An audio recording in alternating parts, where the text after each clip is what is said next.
Tässä itse asiassa mä ostin tän Saksasta.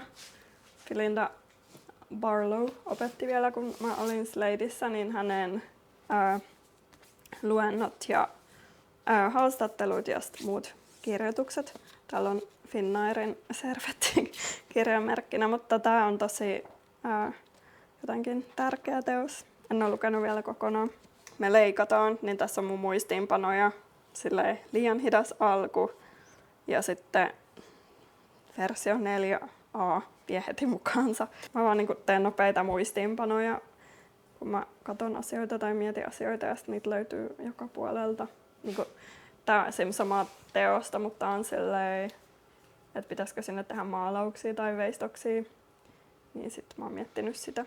Meillä on kauhean semmonen erimielisyys yhden ton uuden teoksen alkumusiikista, niin sit mä oon vaan silleen, nyt mun pitää lähettää se ja saada muutaman ihmisen mielipide. Onko kukaan tehnyt musiikkia? Timo Kaukolämpi, mutta sitten sen mielestä se alkumusa on liian hyvä. Tai sitten, että se on sellainen, sit siinä lopussa ei tapahdu mitään. Ja mä oon se, eikö se pitää alkaa silleen boom, että sitten kaikki kattoo sen. Niinpä, koska just niin kuin joku Pulp Fiction. Niin, että alun pitää olla hyvä.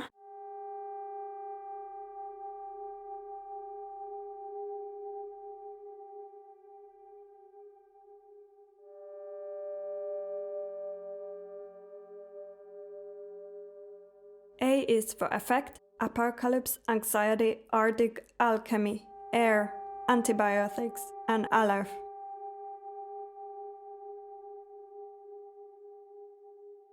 A for aleph, A for antibiotics. Nothing short of God, nothing less than infinity. Sort of ultimate being, ultimate everything, ultimate beyond of every little thing under the sun. And everything and every being under and above everywhere, and also A for ancient Greek emotion.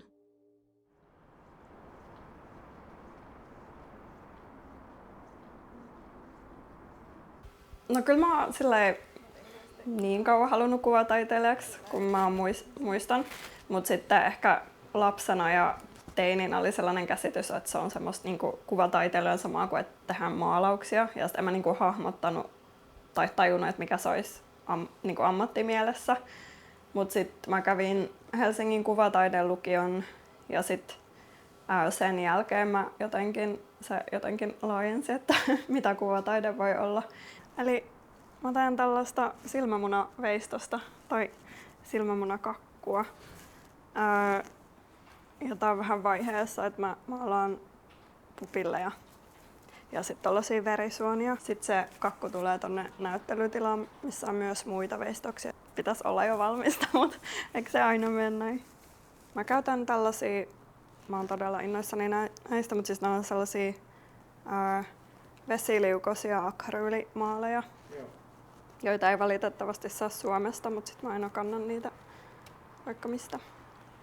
Siis mä opiskelin maalausta Moskovassa ensin 2 vuotta ja sitten mä muutin sieltä Lontooseen ja sitten mä opiskelin siellä lisää maalausta. Oikeastaan koko kandi ja maisteri oli maalaustaiteen puolella. Ja sitten näiden 8 vuoden maalaustaiteen opintojen jälkeen mä olin silleen, että no itse asiassa nyt mä oon ehkä sanonut kaikki mitä voi sanoa. Mä itse ajattelen maalaustaidetta tosi eri lailla kuin vaikka videotaidetta. Että se keskustelu on ihan erilainen maalauksessa, mutta en mä tavallaan, kyllä mä ite näen jotenkin ihan selkeät teemat ja aikajanan, tai että mitä aiheita käsittelee ja miten, mutta vaan se tekotapa on muuttunut tai toivottavasti kehittynyt. Tämä on ehkä vaikeinta.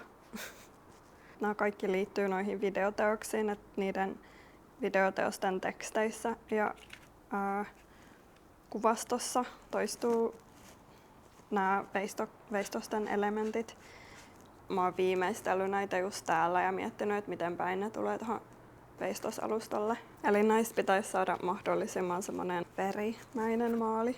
Mulla on ehkä semmoinen zombisarja menneisyys. Joo. Tai mä oon kattonut kaikki 1000 kautta vaikka Walking Deadia ja kaikki mahdolliset spin-offit ja kaikki muut. Ja nyt mä oon silleen, mitäs nyt? Niissä ei ole mitään semmosia ns-oikeita huolia tai sellaisia, tiedätkö, että veroilmoitus tai olen myöhässä töissä tai kaikkea tollasta, että ne huolet on just silleen, miten paeta zombeilta tai millainen on ideaali yhteiskunta, mikä tehdään, kun kaikki muu on tuhoutunut. Melkein tekisi mieli sanoa, että niinku ei ole Suomessa kukaan tehnyt noin monikanavaista videota, koska onko sulla tästä parempaa tietoa? Mä aloin miettiä, ehkä, siis mä en tiedä, ei välttämättä, ehkä joku Eija-Liisa Ahtila, mä sanon väärin, en tiedä. On varmaan tehty silleen monikanavaisia, mutta toi on, niin se on 26-kanavainen, koska englanninkieliset aakkoset, niin niitä on 26. Tämän teoksen ja tämän näyttelyn nimi on Survival Guide for Post-Apocalyptic Child, eli selviytymisopas maailmanlopun lapselle. Ja siinä on Aasta Zetaan vähän niin kuin semmosia pieniä selviytymisoppaita, mitä kasveja voi syödä, niin kuin eräoppaita ja miten navigoida luonnossa. Ja sitten samaan aikaan mua kiinnosti selviytyminen tunnetasolla eri tunteista.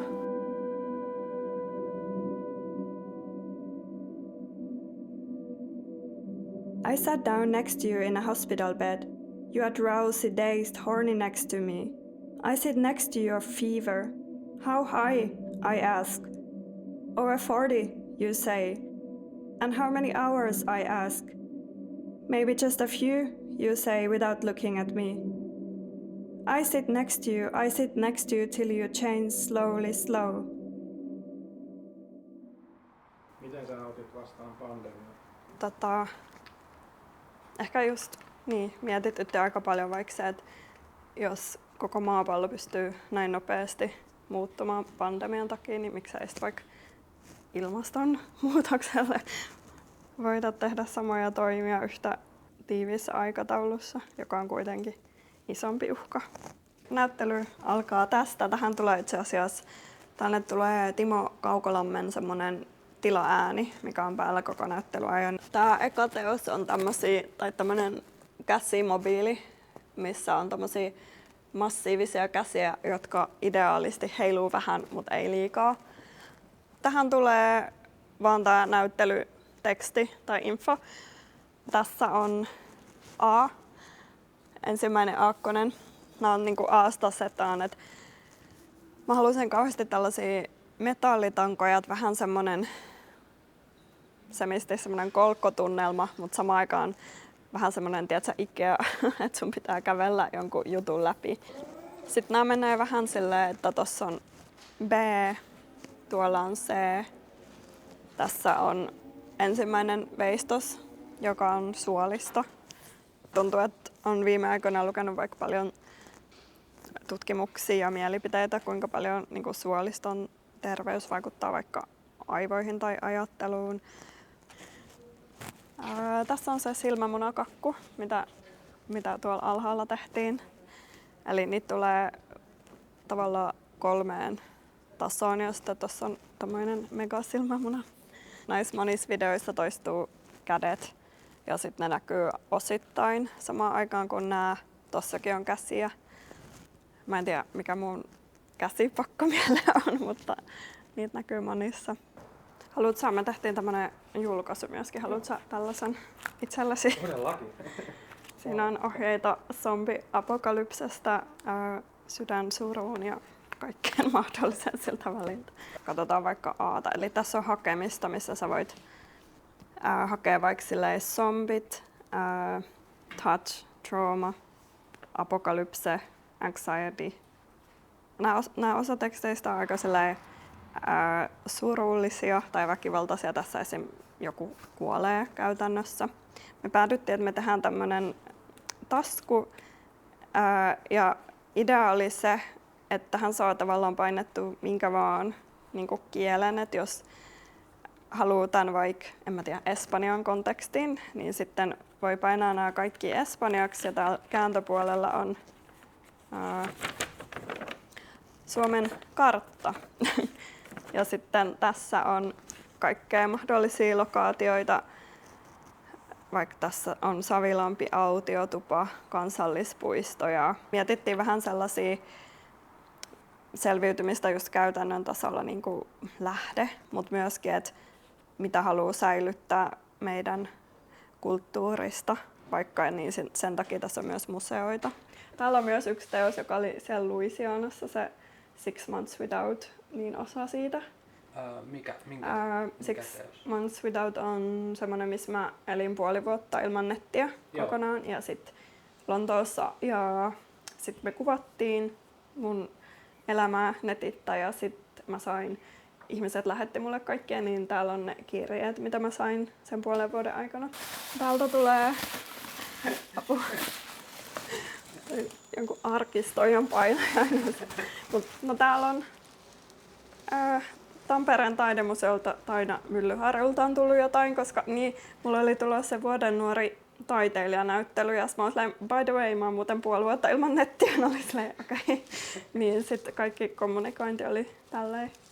Ehkä sen vuoden nuori taiteilija näyttelyn myötä oli mahdollisuus, niin kuin, että on tavallaan, että palkkaa kuvaajan erikseen ja se oli vähän semmoinen, että wow, että on niin paljon helpompaa, että ei niin kuin tee ihan kaikkea itse. Ja sitten elokuvaajalla on sillä, että mä en ole vaikka opiskellut elokuvaamista, että se on ihan tietty semmoinen tietotaito. Ja sitten mä työskentelen leikkaajan kanssa, joka on sillä intohimoinen leikkaaja ja todella hyvä. Niin sitten huomaa jotenkin heti, että itsekin on ihan toisella tavalla innostunut ja tekee sitä teosta eri tavalla, kun se, että koittaa olla aina täydellinen ihan kaikella osa-alueella.